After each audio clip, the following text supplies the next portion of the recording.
when I woke up the next morning and turned on my phone, I had all these messages saying, like, are you okay? Are you okay? And, like, my heart just stopped. You know, it's like, what's going on? Like, what's wrong?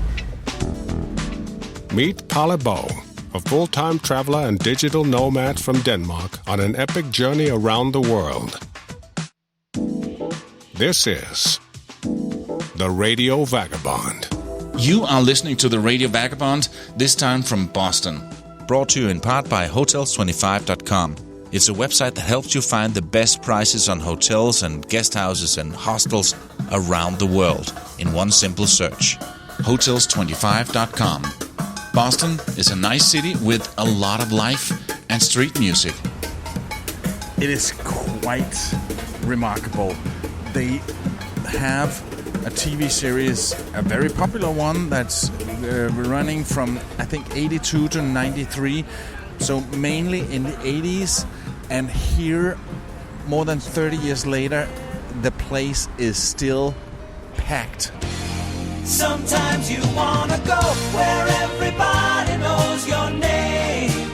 It doesn't even look like the one in the TV series. I didn't see the bar where I could see Sam and Woody behind, and the corner where Norm would be sitting. Afternoon, everybody. Norm! How are you today, Mr. Peterson? Never been better, Woody. Just once I'd like to be better. But still, it's packed, and it's in 2 floors, and people are there eating overpriced burgers and drinking overpriced beer. And there's not one, but 2 gift shops where you can buy, I don't know how many different kinds of T-shirts and caps and refrigerator magnets and signs and cups and all kinds of stuff with the logo Cheers on it. It's quite remarkable that they still can make money from that TV series so many years down the road. It's truly a tourist trap, but I fell in it. I bought myself a T-shirt, and now I'm going looking for a bar or a restaurant where I can have a normal priced burger and a normal priced beer. Mostly because there weren't any seats in there. After my visit to Cheers, I walked around downtown Boston for a few hours. One of the things I did was to walk along the Freedom Trail. It's a path that's 2.5 miles long, around 4 kilometers, that passes by 16 locations significant to the history of the United States. It's marked by a line of red bricks set in the pavement and connects Boston's historical sites as you follow it through downtown Boston between the Old Park Boston Common, across Charleston Bridge to Bunker Hill. It's a fun and unique way to experience all of Boston's history. After following the red brick road, I ended up at a place with a market that was about to close up. Dollar bucks. That one there? Okay, call it. See what we do? You keep filling the boxes. You don't sell nothing. You don't sell nothing. You don't sell nothing. You don't need nothing. Dollar bucks. He'll fill the box. Dollar bucks. Dollar bucks. How come this is so hot? I don't understand. They're here. Everybody. It's so hot. I think it's close to closing hours at this fruit and vegetable market here in Boston. And what I witnessed before, I think the way I saw it was a boss coming up and trying to teach his employees that they should scream some more dollar board. So he sort of took action himself and stood in front of the counter and screaming in the face of the customers and being really aggressive in trying to sell his fruits. And at the same time, whenever he made a sale, and he did quite a few times, he was yelling back at the people standing behind the counter, see, that's not too hard, this is the way, it's so easy, blah blah blah blah. And yeah, very aggressive to sell some stuff, and I'm surprised people weren't scared away from there. And at the same time, right here are a couple of kids just also yelling $1.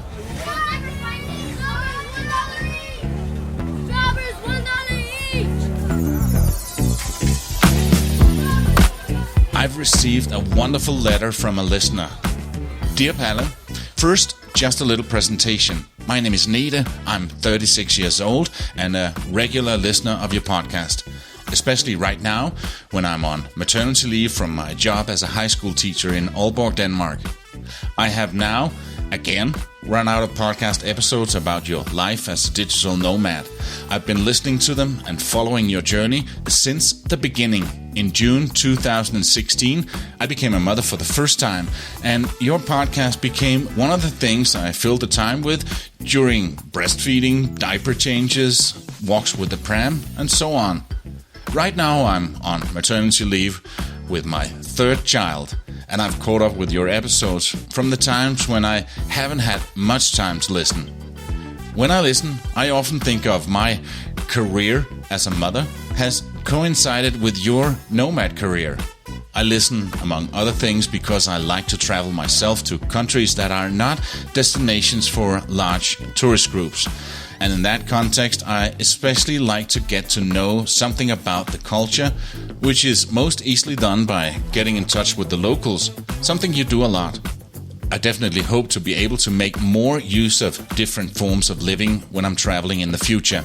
And here, you provide good inspiration. Right now, I'm looking forward to you reaching Russia at some point, as I've traveled on the Trans-Mongolian Railway with my husband and would like to hear you meet different people with different views of the world's largest country. It's going to be fun to hear if your impression matches ours. Best regards from Nita. Wow, thanks for your interesting email, Nita. It was so funny and mind-boggling to hear that you've had 3 kids while I've been traveling. Are you going to keep producing children for as long as I travel? In that case, you'll have a small football team by the time I'm putting my passport in the drawer. As for Russia, yes, I definitely want to see more of the country. I've only been to Moscow, and that's not nearly enough in such a big country. And it's a big dream for me to do the Trans-Siberian Railroad all the way to Mongolia. Absolutely a bucket list item. Say hi to your husband for me and all of your kids. If you also like to send me a message, and I really hope that you would because I love hearing from you guys, there are 3 ways to do that. Go to theradiovagabond.com and fill out the form under Contact. You can just send an email to listener@theradiovagabond.com, or even cooler, click on the banner where it says Talk to Me on the website and record a voice message in a cool little web-based app. It's so simple to use, just make sure you're in Google Chrome, and you can listen to it and redo it if you're not happy with it before you click Send. Either way, I'm looking forward to hearing from you. This is the Radio Vagabond podcast. So, Cheers and the Freedom Trail are some of the things Boston is famous for. Another thing is a tragic event that took place in 2013, the Boston Marathon bombings, where 2 homemade bombs detonated near the finish line of the race, killing 3 people and injuring hundreds, including 17 who lost limbs. Brianne had her father visiting, and at the day of the race, he really wanted to go as close to the finishing line as he possibly could. As it's starting to rain in the car with Brianne, she tells the story. So my dad was visiting, and he really wanted to go, and I didn't because of the crowds. And we were, Why? It's just such a crazy and crowded time, and you really have to, as a spectator, you just have to really push your way through the crowds, and it's just a very kind of crazy day in Boston, and so I always say it's just more comfortable to be at home and watching the race on your TV, like most things. So my dad, he wherever we go, he likes to be up front. He likes to be in the middle of the action, and so I was joking with him. I said, "Oh, you're going to push us up all the way to the finish line, or we're just going to be standing in all these crowds." And so I was being really negative about going, and he was trying to talk me into it, and we ended up not going. And obviously, if we, it's one of those things that he just looked at me and he was like, he's like, it's almost like you knew, you know, you just kept saying like, we don't want to be in all those crowds at the finish line, you know, and so we were at home, and it was a pretty terrifying day. Obviously, I live right across from one of the subway stops, and for a while there, they thought maybe, you know, they didn't know who had done this and where they were and what they were doing, and you know, there was rumors that there was they had shut down some of the subways. There was rumors that some of the subway stations were not safe, and then just pure coincidence, there was a fire near the JFK Library. So you could see the smoke from that. You know, you were watching on the TV, you could hear the sirens. You know, the bombing was only, you know, a mile away from me. So, you know, there was all kinds of commotion going on. And could you actually hear the bombing? No, I don't believe we heard it. But lots of, you know, emergency vehicles, and you could hear the sirens and all the helicopters and things like that flying overhead. And, you know, they said, I live right across from the subway, so then it's like, well, is there something happening in the subways? You know, there's a fire over here, like. So at that point you thought, okay, something's going on here. Yeah, we just didn't know what it was, and so, you know, obviously that was a really, really rough day. We stayed home and stayed inside, and it was a beautiful day. I mean, it was warm, beautiful spring day, sunny day, and so we just stayed put, and then. That week was a really, I mean, I always say it was that Monday, so it's Monday is Marathon Monday. We have Monday off from work, and it was, you know, 3 days, Tuesday, Wednesday, Thursday of that week where all the offices were open. And I always say that was the longest 3 days of my life, because they didn't know where these guys were, and so you had to be everywhere you went. You had to be searched going into the subway. Office buildings had higher security measures. Everybody was kind of scared and on edge and tense and sad, and it was a really, really awful couple days. And then the worst day was Friday. There had been the timeline of events is a little fuzzy. I remember, though, I came home from an event Thursday night and I didn't turn the TV on, and just went straight to bed, didn't look at my phone, didn't look at the internet. And when I woke up the next morning and turned on my phone, I had all these messages saying, like, are you okay? Are you okay? And, like, my heart just stopped. You know, it's like, what's going on? Like, what's wrong? What's happening? And it turned out that was the night that they had shot an officer at MIT and stolen the car and all of these things. And so everybody was on lockdown. Everything, the greater Boston area was all closed down. Nobody was supposed to go outside. And so that was just really weird and really scary and a very, very long day. And then that night is when they had the kind of shootout in Watertown.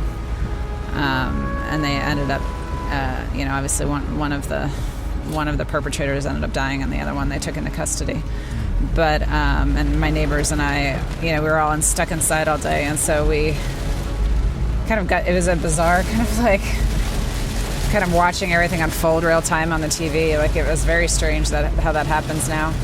Happened obviously on 9/11, and happened you're kind of everybody kind of witnesses tragedies kind of unfolding together, and so we, the neighbors and I, all kind of huddled in one of the apartments and made dinner and kind of kept each other company, and it was awful. It was awful.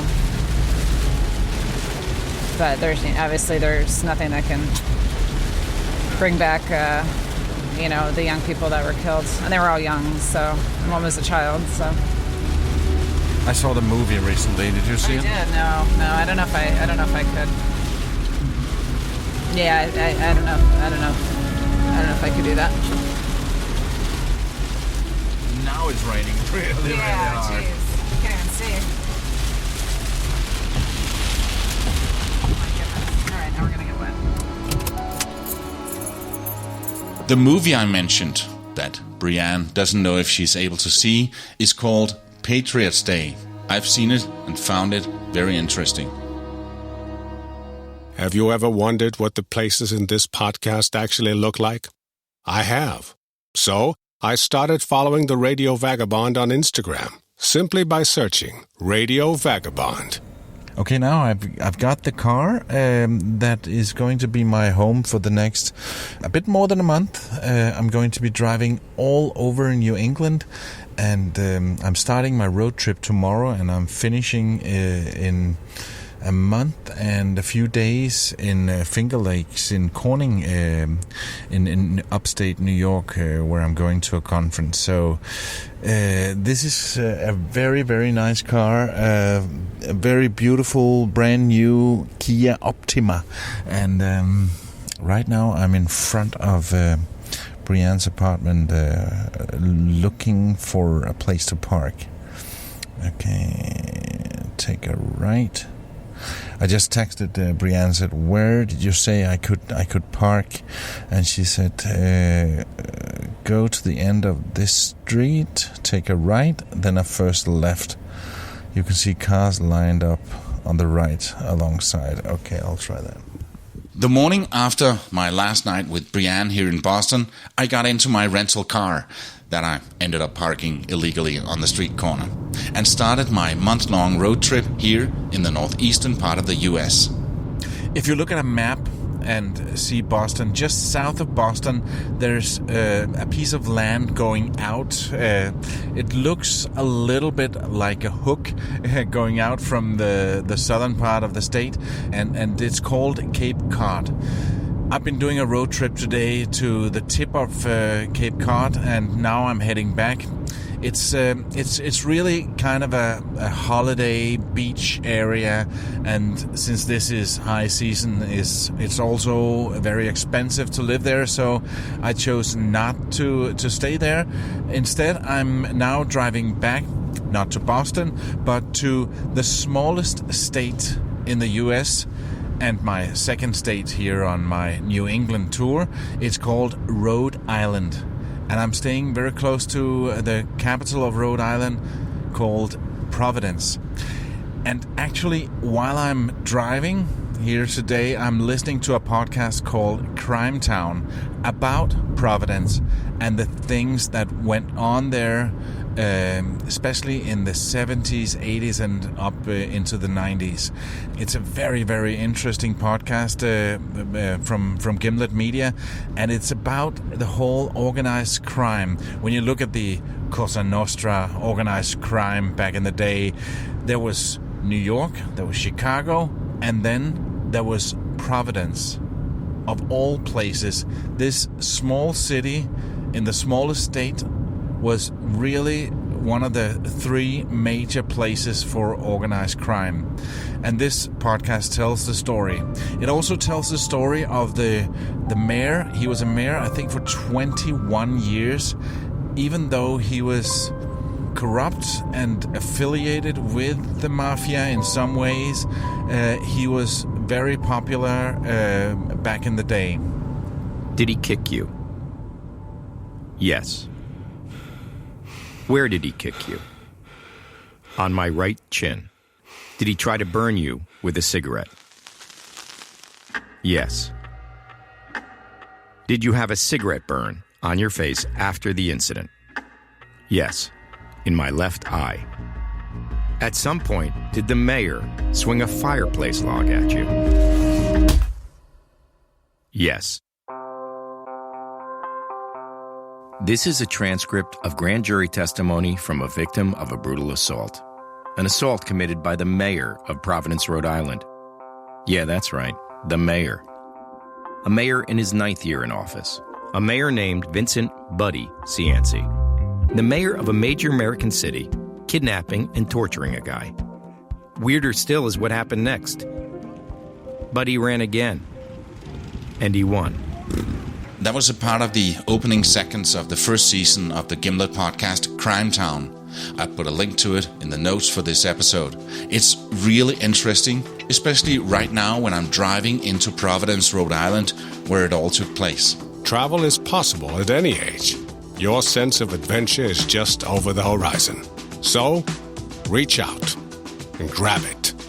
This is the Radio Vagabond.